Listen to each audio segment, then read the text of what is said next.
जय हिंद। स्वागत है आप सभी का अपने यूट्यूब परिवार बीए सेमेस्टर वाला में। डॉक्टर भीमराव अंबेडकर यूनिवर्सिटी आगरा विश्वविद्यालय।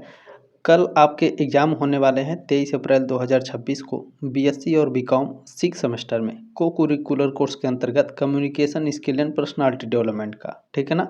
बीकॉम और बीएससी वालों का ध्यान रखेंगे। और ये जो आपका क्वेश्चन पेपर रहेगा वो भीमराव अंबेडकर यूनिवर्सिटी के लिए इम्पोर्टेंट है ही। कल आप लोगों का एग्जाम है। इसमें राजा महेंद्र प्रताप सिंह विश्वविद्यालय, राम मनोहर लोहिया अवध विश्वविद्यालय, छत्रपति साहूजी महाराज यूनिवर्सिटी और वीर बहादुर सिंह पूर्वांचल यूनिवर्सिटी, सिद्धार्थ यूनिवर्सिटी बीयू झांसी है, लखनऊ यूनिवर्सिटी है, चौधरी चरण सिंह यूनिवर्सिटी मेरठ विश्वविद्यालय है। और बात करें तमाम प्रकार के जितने भी विश्वविद्यालय हैं, ठीक है ना, जिनका मैं नाम नहीं ले पा रहा हूँ, सभी बच्चे इस क्लास को अटेंड करेंगे। या आपके माइनर को करिकुलर कोर्स के अंतर्गत आपका एग्जाम होगा, ठीक है। चलिए क्लास को स्टार्ट करते हैं। क्लास स्टार्ट करने से पहले मैं बता देखें, आप सभी से रिक्वेस्ट है, जितने भी बच्चे हैं आगरा विश्वविद्यालय के, आप सभी से रिक्वेस्ट है कि आप ज़्यादा से ज़्यादा बच्चों के व्हाट्सएप पर, टेलीग्राम पर, जहाँ भी शेयर करने का माध्यम हो, ये क्वेश्चन पेपर पहुंचा दीजिए। ये आपकी जिम्मेदारी है, ठीक है ना। प्रत्येक बच्चे के पास एग्ज़ाम से पहले क्वेश्चन पेपर होने चाहिए। और ऐसा नहीं है कि मैंने केवल एक ही क्वेश्चन पेपर सॉल्व करा, इसके पहले मैंने 5-6 क्वेश्चन पेपर अलग अलग विश्वविद्यालय के सॉल्व कराए हैं। जा करके डिस्क्रिप्शन बॉक्स में लिंक है, इस क्लास के बाद आप लोग देख लीजिएगा, ठीक है ना। चलिए स्टार्ट करते हैं। बाकी जो इंपॉर्टेंट चीज़ें हम लोग लास्ट में बात करेंगे। पहला क्वेश्चन इसमें पूछा गया है, एक क्लाइंट यानी एक ग्राहक है, तुमसे मिलने आता है और ऑफिस में प्रवेश करता है, तो आप क्या करेंगे? आप उसे बैठने के लिए आमंत्रित करेंगे। ये ऑप्शन राइट है क्वेश्चन नंबर पहले का, ठीक है। चलिए दूसरा नंबर क्वेश्चन है, एक व्यापार भोजन में आप कब अपने व्यापार की चर्चा करते हैं? जैसे ही आप बैठते हैं? नहीं। आरंभिक भोजन ऑर्डर करने के बाद? नहीं। देखें, एक व्यापार में आप कब अपने व्यापार के, ठीक है, एक व्यापार भोजन में आप कब अपने व्यापार की चर्चा करेंगे? तो मुख्य भोजन ऑर्डर करने के बाद चर्चा कर सकते हैं। सी ऑप्शन राइट है क्वेश्चन नंबर दूसरे का, ठीक है। चलिए क्वेश्चन नंबर 3 पूछा गया है कि आसानी से पढ़ने के लिए एक व्यक्ति का जो बिल्ला है यानी जो बैच होता है, ठीक है, पहना होना चाहिए। तो ऑन द राइट शोल्डर, दाएं कंधे पर। बी ऑप्शन राइट है क्वेश्चन नंबर तीसरे का, ठीक है। चलिए नेक्स्ट क्वेश्चन 4 नंबर है कि जब दो व्यावसायिक व्यक्ति बात करते हों तो वे कितनी दूरी पर खड़े हों? तो 4 से 7 फीट के बीच में, ठीक है ना। तो आपके कहीं भी 4 फीट नहीं है तो 7 फीट हम लगा देंगे। सी ऑप्शन राइट हो जाएगा क्वेश्चन नंबर 4 का, ठीक है। चलिए क्वेश्चन नंबर 5 देखिए, क्लास के लास्ट में हम लोग बहुत ही इंपॉर्टेंट बात करेंगे, तो लास्ट में सुन के जाइएगा, ठीक है। जब भी आप औपचारिक पत्र लिखते हैं, आपके साथ शुरू करें, ठीक है ना। जब आप फॉर्मल लेटर किसी को लिखते हैं तो इसमें सबसे पहले क्या लिखा जाता है? एड्रेस लिखा जाता है, ठीक है ना। सी ऑप्शन राइट है क्वेश्चन नंबर 5वें का। क्वेश्चन नंबर 6 देखें, पूछा गया है 6 नंबर क्वेश्चन है, किस तरह की वीडियो कॉन्फ्रेंसिंग बड़े समूह की बैठक के लिए सर्वश्रेष्ठ यानी उत्तम मानी जाती है? तो many to many. C option right है क्वेश्चन नंबर 6 का। अगला क्वेश्चन, क्वेश्चन नंबर 7 इसमें पूछा गया है, इनमें से कौन सी वीडियो कॉन्फ्रेंसिंग अंतर्राष्ट्रीय बैठक के लिए उत्तम है? तो क्लाउड बेस्ड जो वीडियो कॉन्फ्रेंसिंग होता है, ये अंतर्राष्ट्रीय बैठक के लिए सबसे बेस्ट होता है। ये ऑप्शन राइट है क्वेश्चन नंबर 7 का। नेक्स्ट क्वेश्चन देख लेंगे, 8 नंबर पूछा है, आत्म जागरूकता क्या है? सेल्फ अवेयरनेस क्या होता है? तो सेल्फ अवेयरनेस है अपने विचारों, अपने भावनाओं और अपने व्यवहार की संचेतन ज्ञान और समझ। बी ऑप्शन राइट है क्वेश्चन नंबर 8वें का। चलिए क्वेश्चन नंबर 9 देख लेंगे, आत्म जागरूकता का ज्ञान है सेल्फ अवेयरनेस योर फीलिंग्स यानी अपनी भावनाओं, अपने विचारों और अपनी विशेषताओं, इन सभी का क्या है? इन सभी आत्म जागरूकता की ये सभी ज्ञान है। डी ऑप्शन राइट है क्वेश्चन नंबर 9 का, ठीक है ना। आत्म जागरूकता अपनी भावनाओं, अपने विचारों, अपनी विशेषताओं का ज्ञान है। डी ऑप्शन आपका राइट हो जाएगा। चलिए अपने फीलिंग्स, थॉट्स और कैरेक्टर्स देखेंगे। 10 नंबर क्वेश्चन पूछा गया है, व्यावसायिक पर्सनल यानी व्यक्तिगत, ठीक है ना, यानी प्रोफेशनल पर्सनल ग्रूमिंग में अनुसार प्रोफेशनल, ठीक है, प्रोफेशनल और पर्सनल ग्रूमिंग के अनुसार दोनों आदमियों यानी पुरुष और स्त्रियों के जूते होने चाहिए। तो प्रोफेशनल और पर्सनल ग्रूमिंग में आपके जो जूते हैं वो बिल्कुल क्लीन और पॉलिश होने चाहिए, ठीक है, साफ और पॉलिश हुए। डी ऑप्शन राइट है क्वेश्चन नंबर 10 का। अगला क्वेश्चन देखेंगे, ये लेक्चर देखें थोड़ा सा मैं स्लो पढ़ाऊँगा, डीपली पढ़ाऊँगा लेकिन, ठीक है। क्वेश्चन नंबर 11 है, आपके रूप को देखकर लोग आपके बारे में क्या धारणा बना सकते हैं? आपके चेहरे को देख कर के लोग आपकी व्यावसायिकता, ठीक है ना, आपके रूप यानी जो पहनावा है, जूते हैं, अच्छे कपड़े हैं, टाई हैं, आपका चेहरा है, बाल कटे हैं, नाखून कैसा है, ये सारी चीज़ें देख कर के आपकी व्यावसायिकता, आपकी बुद्धिमत्ता, आपका विश्वसनीयता, इन सभी के बारे में, ठीक है ना, इन सभी के बारे में लोग धारणा बना सकते हैं। डी ऑप्शन आपका राइट है। अगला क्वेश्चन है 12 नंबर, अगर आपसे अपने, ठीक है, अगर आपने अपने सहकर्मी या फिर ग्राहक को लंच के लिए यानी दोपहर में लंच के लिए आमंत्रित कर रहे हैं, तो बिल कौन देगा भैया? तो आप आमंत्रित कर रहे हैं, इसलिए बिल का पैसा आपको ही देना पड़ेगा, ठीक है। ये ऑप्शन राइट हो जाएगा क्वेश्चन नंबर 12 का। चलिए क्वेश्चन नंबर 13 पूछा गया है, घड़ी होनी चाहिए जो आप वॉच पहनते हैं, वो आपका वॉच साधारण चमड़े या धातु के पट्टे वाली होनी चाहिए। बी ऑप्शन राइट है क्वेश्चन नंबर 13 का, ठीक है ना। चलिए अगला क्वेश्चन देखेंगे। क्वेश्चन नंबर 14 पूछा गया है, किसी व्यावसायिक भोजन के दौरान जैसे ही आप सीट पर बैठते हैं तो आप नैपकिन को कहाँ रखेंगे? तो खाने के लिए बैठेंगे तो नैपकिन को सबसे पहले ऑन योर लैप, अपनी गोद में रखें। डी ऑप्शन राइट है क्वेश्चन नंबर 14 का, ठीक है। चलिए क्वेश्चन नंबर 15 पूछा गया है, किसी व्यावसायिक भोजन के दौरान, ठीक है ना, यानी बिजनेस जो डनिंग है या फिर बिजनेस लंच है, उसके दौरान अगर आपको किसी समय खाने के टेबल छोड़नी पड़े तो आप अपनी नैपकिन कहाँ रखेंगे? तो अपनी थाली के बाईं ओर रखेंगे, ठीक है ना, मोड़ करके थाली के बाईं ओर रख देना चाहिए। इससे संकेत होता है कि आई विल बी बैक, अभी मैं आ रहा हूँ, ठीक है ना। इसमें बी ऑप्शन राइट है क्वेश्चन नंबर 15 का, ठीक है। चलिए 16 नंबर क्वेश्चन आपसे इसमें पूछा गया है, देखें, अगर आप एक इंटरव्यू में जाते हैं तो इनमें से क्या पहनना उपयुक्त है, इनमें से क्या सही है? तो इंटरव्यू में आप जा रहे हैं तो एक पुरुष को एक सूट और टाई पहननी चाहिए, बिल्कुल करेक्ट है। एक स्त्री है, कोई महिला है तो इसको एक ड्रेस और जैकेट पहननी चाहिए, ठीक है भैया, ये भी राइट है। सी वाले में दिया है, एक स्त्री को पैंट पहनना चाहिए और उसके साथ सूट भी पहनना चाहिए, तो ये भी आपका बिल्कुल करेक्ट है। तो सभी विकल्प आपके सही हैं, डी ऑप्शन आपका राइट हो जाएगा। नेक्स्ट क्वेश्चन 17 नंबर आपसे पूछा गया है कि एक ऑफिस सेटिंग यानी आपके एक ऑफिस है, वहाँ पर कॉर्पोरेट वातावरण में एक व्यावसायिक पुरुष या स्त्री को कैसा पहनावा होना चाहिए? तो ऑफिस सेटिंग है तो वहाँ पर आप बिजनेस प्रोफेशनल कपड़े पहन सकते हैं, व्यावसायिक। बी ऑप्शन राइट हो जाएगा क्वेश्चन नंबर 17 का। नेक्स्ट क्वेश्चन देखेंगे 18 नंबर पूछा गया है, किसी व्यावसायिक पुरुष को किस तरह के मोजे पहनना उपयुक्त नहीं है? कोई व्यावसायिक पुरुष है तो उसे सफ़ेद मोजे पहनना उपयुक्त बिल्कुल भी नहीं है। ये ऑप्शन आपका राइट हो जाएगा क्वेश्चन नंबर 18 का। नेक्स्ट क्वेश्चन है 19 नंबर, पहनावे के तरीकों में किसी व्यावसायिक स्त्री के लिए सबसे उपयुक्त है? तो भारतीय और पाश्चात्य यानी जो वेस्टर्न कल्चर है उसको मिला करके पहनना चाहिए, ठीक है ना। सी ऑप्शन राइट हो जाएगा क्वेश्चन नंबर 19 का, इंडियन या वेस्टर्न इक्वालिटी, ठीक है ना। चलिए अगला क्वेश्चन है 20 नंबर प्रश्न आप लोग देख रहेंगे। इसमें पूछा है कि लिंक्डइन पर अपने, ठीक है ना, लिंक्डइन पर अपने आप को व्यावसायिकता से प्रचार करने का एक तरीका है। तो सबसे पहले अगर आप लिंक्डइन पर अपना प्रोफाइल बना रहे हैं, अगर आप प्रचार करना चाहते हैं तो सबसे पहले जो तरीका है, अपने प्रोफाइल को 100% आपको पूरा करना चाहिए, ठीक है ना। ये ऑप्शन राइट है क्वेश्चन नंबर 20 का।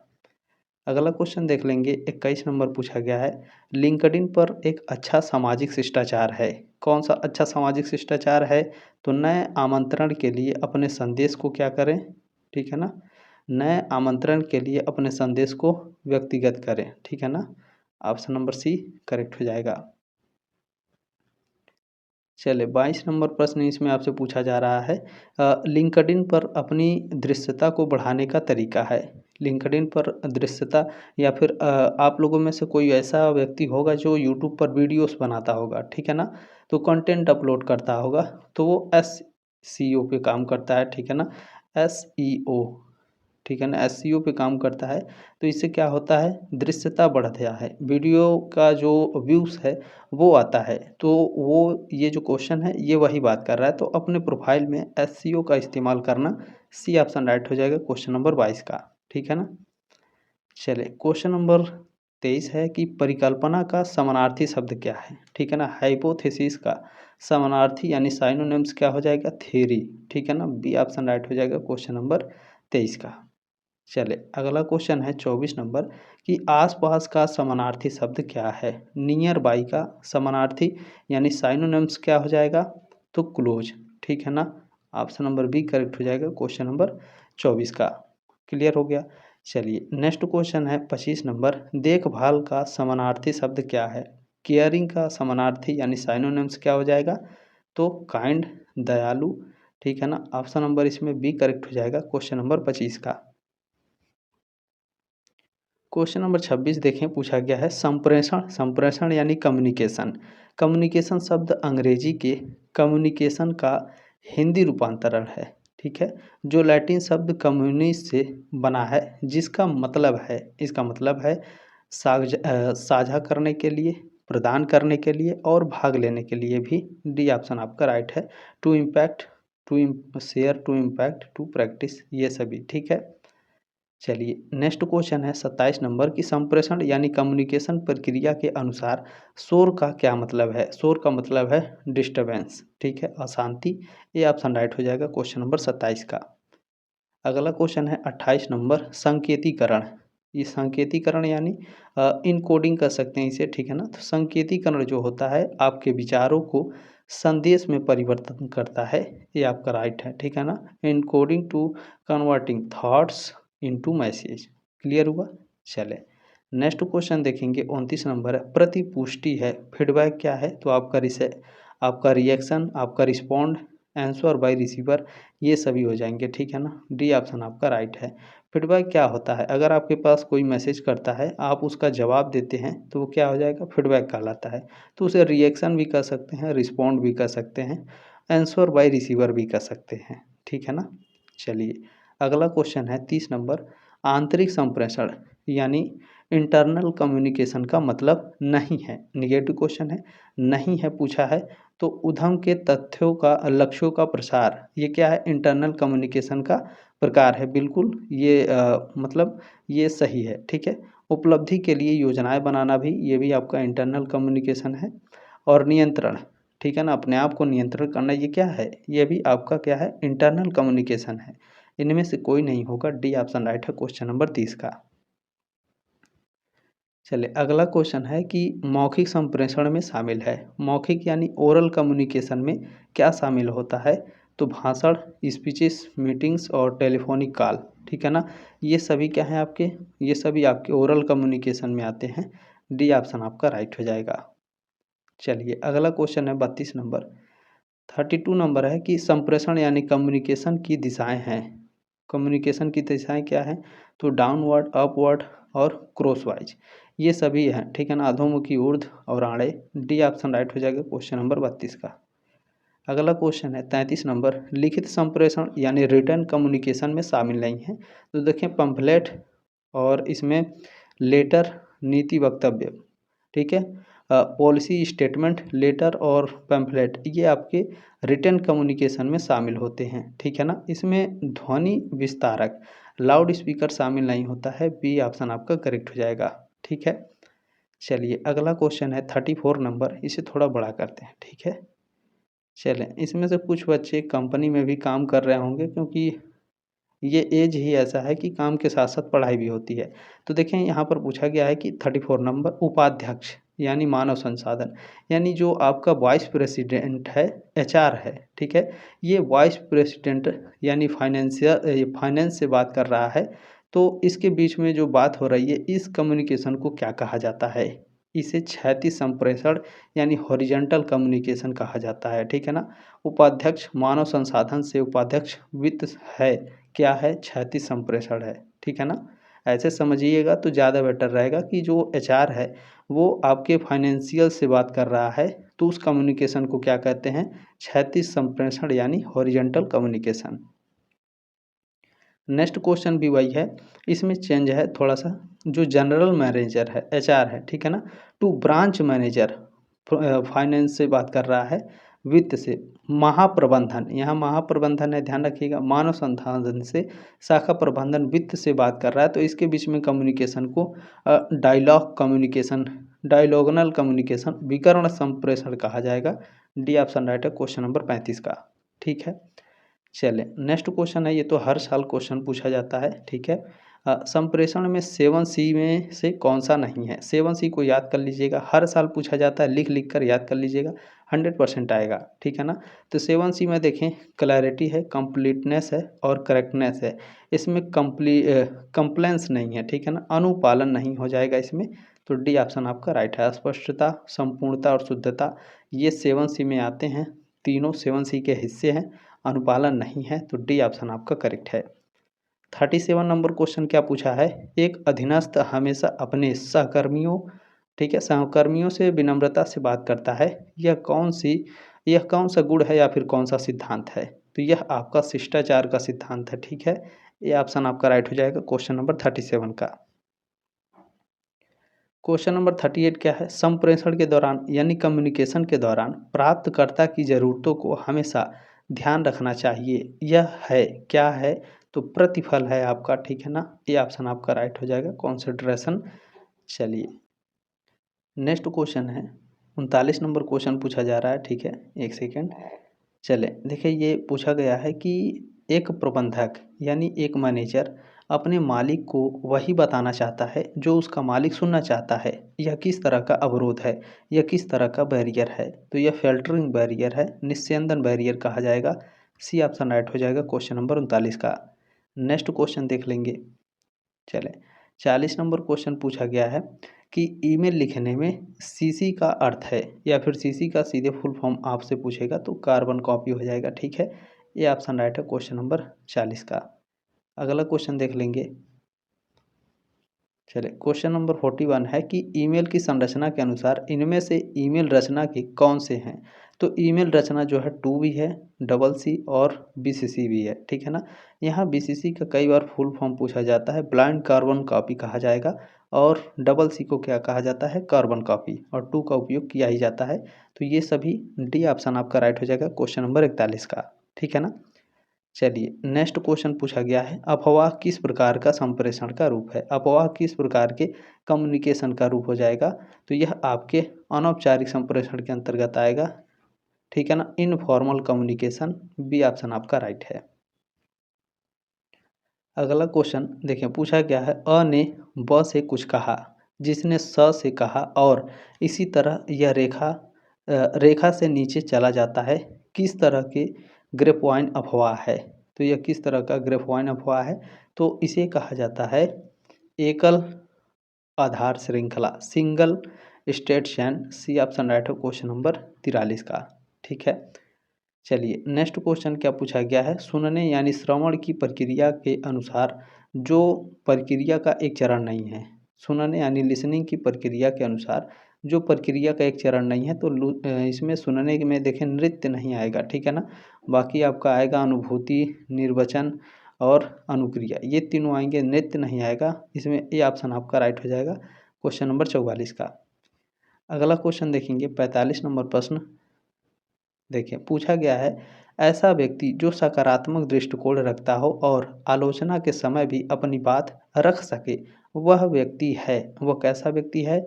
तो वह निश्चयात्मक व्यक्ति है, असर्टिव मैन। ए ऑप्शन आपका राइट हो जाएगा क्वेश्चन नंबर 45 का। क्वेश्चन नंबर 46 पूछा गया है, अशाब्दिक संप्रेषण यानी नॉन वर्बल कम्युनिकेशन के दौरान शारीरिक भाषा यानी बॉडी लैंग्वेज में शामिल है। क्या शामिल है? तो चेहरे के भाव, इशारे यानी संकेत, आंखों से संपर्क, ये सभी क्या है? Non verbal communication body language के अंतर्गत आएंगे। डी ऑप्शन आपका राइट है। चलिए 47 नंबर क्वेश्चन है, अभिव्यक्ति के आधार पर। ठीक है ना, अभिव्यक्ति के आधार पर संप्रेषण यानी कम्युनिकेशन के आधारभूत प्रकार हैं। कौन कौन से? तो भाषिक और भाषेतर। ठीक है ना, वर्बल और नॉन वर्बल कम्युनिकेशन दोनों होते हैं अभिव्यक्ति के आधार पर। सी ऑप्शन आपका राइट है। अगला क्वेश्चन देखेंगे, 48 नंबर पूछा गया है, समूह चर्चा यानी ग्रुप डिस्कशन के लिए आवश्यक गुण हैं। ग्रुप डिस्कशन के लिए लीडरशिप आवश्यकता होती है। ठीक है ना, नेतृत्व की विशेषता आपके अंदर होनी चाहिए, सोचने की क्षमता होनी चाहिए और खुलापन भी होना चाहिए। डी ऑप्शन आपका राइट है। ठीक है ना, अपनी बातों को रख सकें। नेक्स्ट क्वेश्चन क्या है, 49 नंबर पूछा गया है समूह चर्चा। ठीक है, इसे थोड़ा बड़ा और कर लें।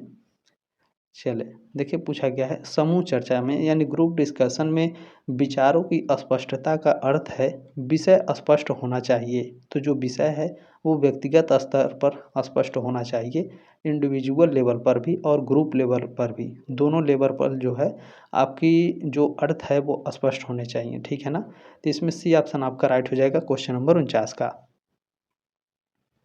50 नंबर प्रश्न देखें, पूछा गया है देखिए समूह चर्चा यानी ग्रुप डिस्कशन का लक्ष्य है उम्मीदवारों की पहचान करने के लिए। किस उम्मीदवार की पहचान करने के लिए? तो नेतृत्व कौशल के साथ जो उम्मीदवार हों, परेशानियों का हल निकालने का कौशल हो, ये दोनों हो जाएंगे। सी ऑप्शन राइट हो जाएगा क्वेश्चन नंबर 50 का। ठीक है, चलिए नेक्स्ट क्वेश्चन है, अगर एक उम्मीदवार समूह चर्चा यानी ग्रुप डिस्कशन का नेतृत्व करने में सक्षम नहीं है तो वो क्या करेगा? वह एक सदस्य की तरह भाग ले सकता है।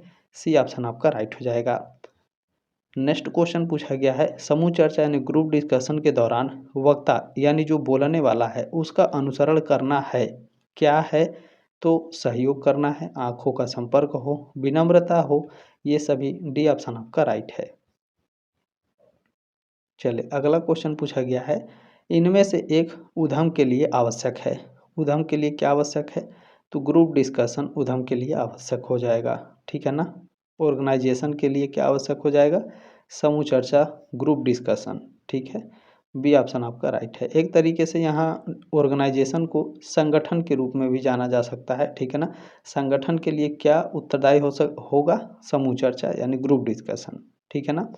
समूह बनाने के लिए 10-15 लोग चाहिए और उसके लिए क्या करेंगे, किसी पार्टिकुलर सब्जेक्ट पर काम करना है तो 15 लोग मिलकर बात करेंगे। ठीक है ना, उसी ग्रुप डिस्कशन कर सकते हैं। 54 नंबर क्वेश्चन है कि इनमें से समूह चर्चा यानी ग्रुप डिस्कशन के लिए कौन सी विशेषता आवश्यक है? ग्रुप डिस्कशन के लिए आवश्यक होता है भावनात्मक स्थिरता, इमोशनल स्टेबिलिटी जरूरी है ग्रुप डिस्कशन में। 54 का ऑप्शन नंबर ए करेक्ट हो जाएगा। अगला क्वेश्चन देखिएगा, ये भी इम्पोर्टेंट रहेगा। ठीक है, ग्रुप डिस्कशन यानी समूह चर्चा में किसी को संवाद करना, ठीक है ना, संवाद करना चाहिए किसके साथ? तो ज्ञान के साथ बात करना चाहिए। सी ऑप्शन राइट है क्वेश्चन नंबर 55 का। अगला क्वेश्चन है 56 नंबर, समूह चर्चा यानी ग्रुप डिस्कशन में इनमें से क्या टालना चाहिए? ग्रुप डिस्कशन में जब भी हो रहा हो, 10 लोग, 12 लोग, 15 लोग बात कर रहे हों, तो आपको तेज़ी से नहीं बोलना चाहिए। ग्रुप में विनम्रता के साथ बोलें, जब आपकी बारी आई तब बोलें, सोच समझ कर बोलें। ठीक है ना। चलिए, इससे क्या होगा, लोग आपकी बातों को सुनेंगे। ठीक है ना। चलिए नेक्स्ट क्वेश्चन है कि इनमें से कौन सा कारक सुनने के कौशल को नहीं बढ़ाता है? सुनने के कौशल को, लिसनिंग कौशल को। ठीक है ना, तो कौन नहीं बढ़ाता है? तो यहाँ पर देखें, ध्यान देना बढ़ाएगा, स्पष्ट धारणा भी बढ़ाएगा, वाक्य की स्पष्टता भी बढ़ाएगा, नकलीपन आपका नहीं बढ़ाता है, फेकनेस। सी ऑप्शन आपका राइट हो जाएगा 57 का। ठीक है, क्लियर हो गया। 58 नंबर क्वेश्चन है कि साक्षात्कार यानी इंटरव्यू।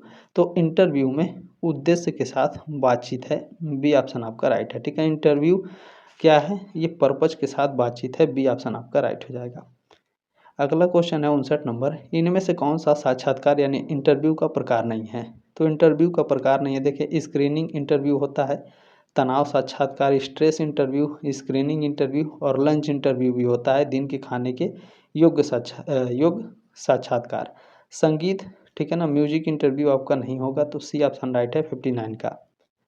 अगला क्वेश्चन 60 नंबर पूछा गया है कि स्क्रीनिंग साक्षात्कार यानी आपका स्क्रीनिंग इंटरव्यू में इनमें से कितनी शैलियों की इस्तेमाल की जाती हैं? तो स्क्रीनिंग इंटरव्यू के लिए 2 शैलियों का इस्तेमाल होता है। ये ऑप्शन आपका राइट है। अगला क्वेश्चन देख लेंगे 61 नंबर। देखें, पूछा गया है कि इनमें से कौन से इंटरव्यू में एक से ज़्यादा उम्मीदवार साक्षात्कार होते हैं? तो देखें, समूह साक्षात्कार में एक से ज़्यादा साक्षात्कार होते हैं। सी ऑप्शन आपका राइट है क्वेश्चन नंबर 61 का। ठीक है ना, 61 का ऑप्शन नंबर सी करेक्ट है। समूह साक्षात्कार में एक से ज़्यादा साक्षात्कार होते हैं। क्वेश्चन नंबर 62 है कि इनमें से कौन, ठीक है, इनमें से कौन साक्षात्कार में यानी इंटरव्यू में दूर बैठे उम्मीदवार से साक्षात्कार यानी इंटरव्यू किया जाता है? तो देखें टेलीफोनिक इंटरव्यू में एक व्यक्ति से दूसरे व्यक्ति दूर व्यक्ति से, ठीक है ना, एक इंटरव्यू में टेलीफोनिक इंटरव्यू में क्या होता है, दूर बैठे उम्मीदवार से इंटरव्यू किया जा सकता है, ठीक है। बी ऑप्शन आपका राइट है। नेक्स्ट क्वेश्चन 63 नंबर है कि एक नौकरी साक्षात्कार लगभग कितने समय का होता है? लगभग 30 मिनट का होता है। ए ऑप्शन आपका राइट है। 30 से 60 मिनट का होता है, ठीक है। 30 मिनट आपका एवरेज माना जाता है। एक साक्षात्कार में यानी एक इंटरव्यू में, ठीक है ना, सुनना, बड़बड़ाना, गाना या फिर नाचना। तो एक इंटरव्यू में सुनना कौशल का आकलन किया जाता है। ये ऑप्शन राइट है 64 का, ठीक है ना। अगला क्वेश्चन देख लेंगे। चले 65 नंबर क्वेश्चन पूछा गया है, इनमें से कौन सा दस्तावेज एक उम्मीदवार की साक्षात्कार फाइल में ज़रूरी नहीं है? तो दस्तावेज यानी डॉक्यूमेंट, ठीक है। तो इनमें से कौन सा डॉक्यूमेंट एक उम्मीदवार की साक्षात्कार फाइल यानी इंटरव्यू फाइल में ज़रूरी नहीं है? तो इंटरव्यू के फाइल में देखें आपके परिवार की फ़ोटो ज़रूरी नहीं होती है, ठीक है ना, फैमिली फ़ोटो। तो सी ऑप्शन आपका क्या होगा, करेक्ट हो जाएगा, ठीक है। चलिए अगला क्वेश्चन क्या है, पूछा गया कि इनमें से कौन सा तरीका किसी उद्यम के बारे में, ठीक है ना, किसी उद्यम के बारे में अनुसंधान यानी रिसर्च के लिए प्रयोग नहीं किया जा सकता है? तो देखिए विद्यालय की किताबों का उपयोग नहीं किया जा सकता है। सी ऑप्शन आपका राइट है। अगला क्वेश्चन देखिए पूछा गया है, किसी नौकरी की रिक्ति के आवेदन के लिए जीवन वृत्त जमा करना सही है? जो कि एक विशिष्ट, ठीक है ना, जो कि एक विशिष्ट नौकरी के लिए विशेष रूप से लिखना। ऑप्शन नंबर डी करेक्ट हो जाएगा 67 का, ठीक है। चले 68 नंबर क्वेश्चन क्या है, एक जीवन वृत्त देखें one of the optional component of resume. जीवन वृत्त को रिज्यूम कहा जाता है, ठीक है ना। देखें हिंदी में बड़ा ही अजीब तरीके से लिखा होता है, तो इंग्लिश वाला भी आप लोग देखते चलेंगे, जब जहाँ मैं आपको नहीं बताऊंगा वहाँ भी आप लोग देखते चलेंगे, ठीक है। जहाँ बता रहा हूँ वहाँ कोई बात नहीं है। तो एक जीवन वृत्त यानी एक रिज्यूम का इनमें से कौन सा वैकल्पिक घटक है? रिज्यूम का वैकल्पिक घटक होता है रेफरेंस, ठीक है ना, संदर्भ। बी ऑप्शन आपका राइट हो जाएगा। अगला क्वेश्चन क्या है, 69 नंबर है कि एक जीवन वृत्त यानी एक रिज्यूम में शिक्षा की किस अवधि को नहीं लिखा जाता है? अगर आप रिज्यूम बनवा रहे हैं तो उसमें आपको प्राइमरी स्कूल में आप पढ़े हैं या फिर प्राइमरी सर्टिफिकेट है या प्राइमरी आपके पास जो भी डॉक्यूमेंट है उसे आप नहीं लगा सकते हैं, ठीक है ना। बाकी सेकेंडरी टर्नरी को लगा सकते हैं। इसमें ए ऑप्शन आपका राइट है, ठीक है ना। विशेष अवधि को नहीं लिखा जाएगा, प्राइमरी को, ठीक है ना। चलिए अगला क्वेश्चन देख लेंगे। 70 नंबर आपसे पूछा गया है, पता यानी एड्रेस और तारीख यानी डेट, ठीक है ना। एड्रेस और डेट व्यावसायिक पत्र के किस मुख्य भाग में रखा जाता है? तो यह शीर्षक में रखा जाता है, हेडिंग में। बी ऑप्शन आपका राइट है। अगला क्वेश्चन देखेंगे 71 नंबर, ठीक है। चले यहाँ पूछा गया है कि जीवन वृत्त यानी रिज्यूम लिखने के दौरान शिक्षा सारांश में आपके पढ़ाई के संस्थान और सभी उपयुक्त पद, फायदे, योग्यताएं को स्थान दिया जाता है। किसको स्थान दिया जाता है? तो आपकी योग्यता को स्थान दिया जाता है, क्वालिफिकेशंस को। सी ऑप्शन आपका राइट है। अगला क्वेश्चन देखेंगे 72 नंबर है कि एक भाषा को सीखने का सबसे महत्वपूर्ण कौशल क्या है? तो कोई चीज़ अगर आपको सीखना है, भाषा सीखना है, तो भाषा को सबसे पहले क्या करना होगा? सुनना होगा। तो क्या होगा? सुनने का कौशल आपके पास होना चाहिए पहले, उसके बाद ही आप कोई भाषा सीख सकते हैं, ठीक है। चलिए अगला क्वेश्चन क्या है 73, सुनने की प्रक्रिया में है लिसनिंग प्रोसेस में। लिसनिंग प्रोसेस में जो है डाटा का प्रसंस्करण होगा, ठीक है, डाटा का पुनर्निर्माण और डाटा को सही अर्थ देना, ये सभी 73 का डी ऑप्शन आपका राइट है। अगला क्वेश्चन 74 नंबर है कि संप्रेषण यानी कम्युनिकेशन का सबसे पुराना रूप है। कम्युनिकेशन यानी पुराने ज़माने में लोग कैसे बात करते थे जब भाषा वगैरह का विकास नहीं हुआ था प्राचीन काल में?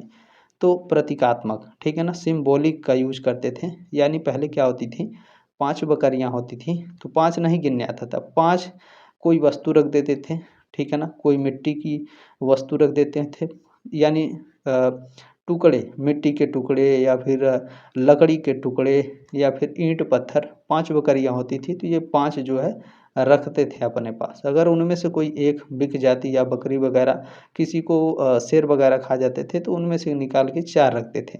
इस तरीके से सिम्बॉलिक था पहले, ठीक है ना। ध्यान रखिएगा, कम्युनिकेशन का सबसे पुराना रूप क्या है? प्रतीकात्मक है, सिम्बॉलिक था। चलिए नेक्स्ट क्वेश्चन है कि किसी व्यक्ति के मानसिक व्यवहार में है, किसी व्यक्ति के मानसिक व्यवहार में उसके विचार, उसकी भावनाएं और उसकी कार्यवाही यानी उसके जो एक्शन हैं, ये सभी होते हैं। डी ऑप्शन आपके राइट है। थॉट्स, फीलिंग और एक्शन ये सभी होंगे। नेक्स्ट क्वेश्चन है कि वो कौन सी अवस्था है जिसमें व्यक्तित्व यानी पर्सनालिटी में सबसे ज़्यादा बदलाव होता है? तो युवा अवस्था में आपके पर्सनालिटी में सबसे ज़्यादा बदलाव होता है। बी ऑप्शन आपका राइट है। अगला क्वेश्चन देखिएगा 77। चलिए पूछा गया है कि वह कौन से जैविक कारक हैं जिनसे एक व्यक्ति का व्यक्तित्व बनता है? वह कौन सा जैविक कारक है जिनसे एक व्यक्ति का पर्सनालिटी बनता है? तो वह है वंशागति यानी हेरिडिटी, ब्रेन और फिजिकल फीचर्स, भौतिक विशेषताएं, ये सभी। डी ऑप्शन आपका राइट हो जाएगा।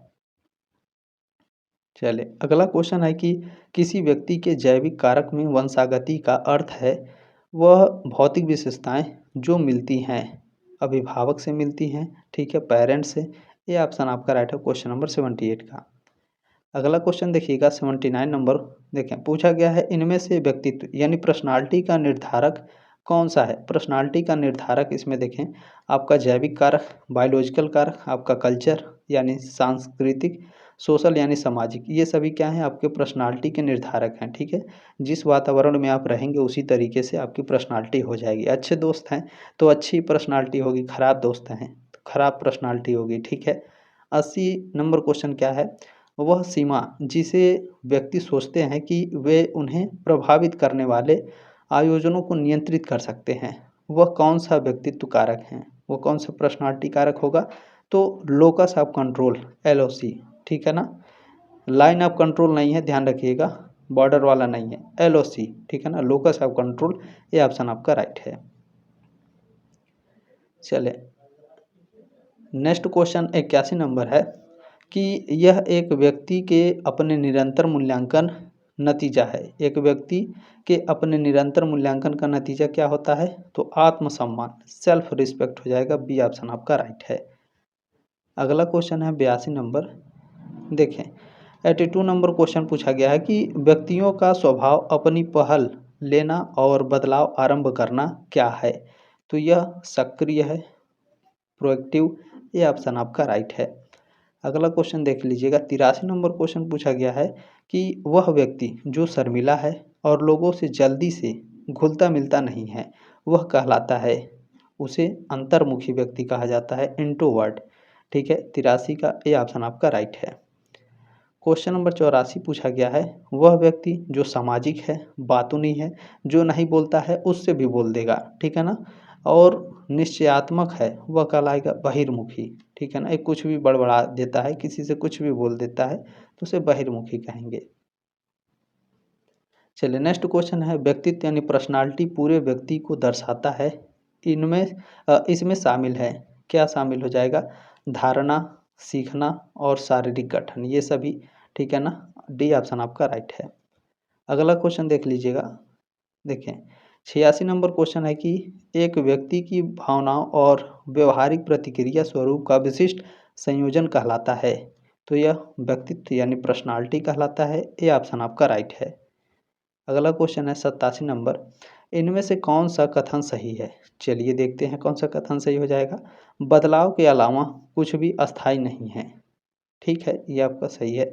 अगर तुम नहीं बदलोगे तो विलुप्त बन जाओगे, ठीक है ना। If you can't change you can become extinct, ठीक है ना। तो ये दोनों आपके सही हैं, सत्य हैं। तो 87 का ऑप्शन नंबर सी करेक्ट हो जाएगा, ए और बी दोनों। नेक्स्ट क्वेश्चन क्या है? ये अभी प्रेजेंट टाइम में ऐसा है कि मोटिवेशन के लिए आप लोग कहेंगे कि चलते रहिए नहीं, प्रेजेंट टाइम में आपको दौड़ना पड़ेगा, वो भी बहुत तेज़ से, तब आप आगे बढ़ पाएंगे, ठीक है ना। क्योंकि सारे फील्ड में बहुत ही ज़्यादा कंपटीशन है। गतिशील से आप क्या समझते हैं? गतिशील से परिवर्तन के अनुरूप ढलना, ठीक है ना, अडॉप्टिंग टू चेंज, ये ऑप्शन आपका राइट है 88 का।